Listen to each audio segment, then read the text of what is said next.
Hey guys, how are we doing? We're on to simple molecules now. This is the final lesson in our sequence now. You're going to need, same as always, something to write with, something to write on, and your attention span. Pause, rewind, go back over these videos, use them as much or as little as you need to.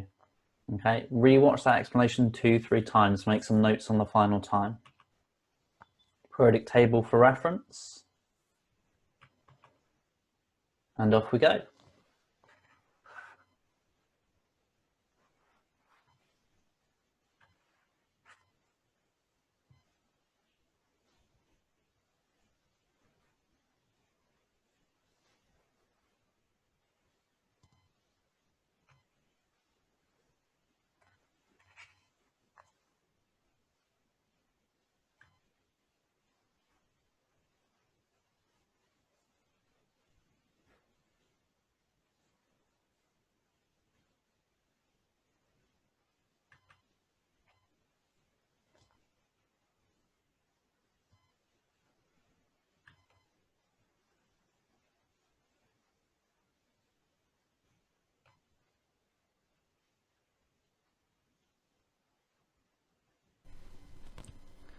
So we're going to look at the properties of some simple molecules. These are mostly liquids and gases at room temperature. So if you have like a glass of water, for example, or you spray a perfume or an aerosol, the gas that spreads around. Okay, we're really familiar with these not being strongly attracting themselves, not being solid objects. They're free to flow around or move around or completely fill up a room. Okay, and we're going to have a look at why they're able to spread out and flow like they are in their terms of their bonding. So when we first looked at covalent bonding, we started with the example of hydrogen gas. And it had one pair of shared electrons bonding it together. Now, because all of the atoms involved in that covalent bonding, they've now got full outer shells, so they're not able to chemically bond to any other atoms. But we can introduce another molecule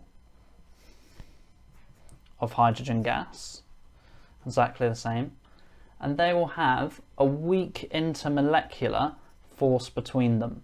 Okay, it's really weak, it's not as strong as this electrostatic force holding the atoms themselves together. Between each molecule, that force is really weak. So in order to overcome that force and pull them further apart, a really small amount of energy is needed, not much at all. So that's why they are often liquids and gases at room temperature, because it takes very little energy to move them apart, and to get them apart you don't have to break that covalent bond. Okay? You're just overcoming the weak intermolecular force. So therefore,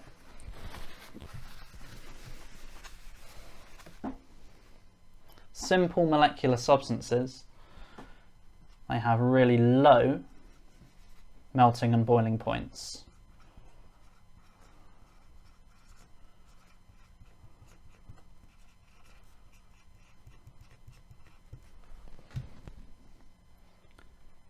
All right, and as we've said, because of those low melting and boiling points, this means that we would expect to find them as liquids and gases at room temperature.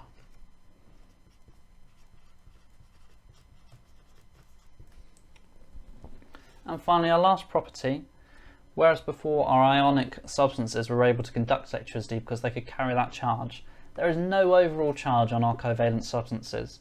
So because they can't have a charge and they can't carry anything, they don't conduct electricity.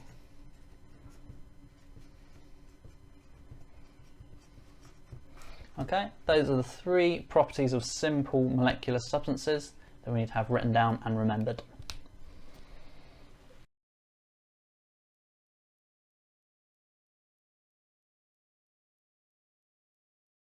Okay guys, now as always it's time to embed that knowledge. Make sure you're really clear on what those properties are and that you're able to recall them before you move on.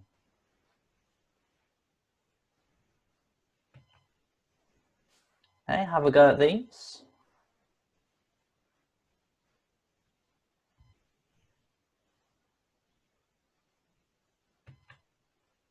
And here are your answers. Stay tuned. We've got one more question.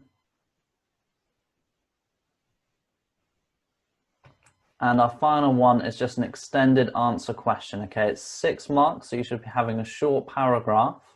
Right, think really carefully about what the properties of those compounds are going to be based on what they are and how they will bond. Think in terms of metals and non-metals.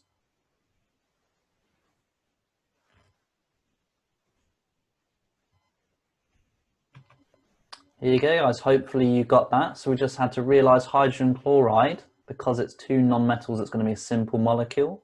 So that tells you you've got weak intermolecular force and therefore not much energy is needed to overcome that force. So it's a low melting point. And then for sodium chloride, it's a metal and non-metal.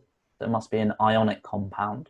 They've got a strong electrostatic force, so lots of energy needed. So a high melting point.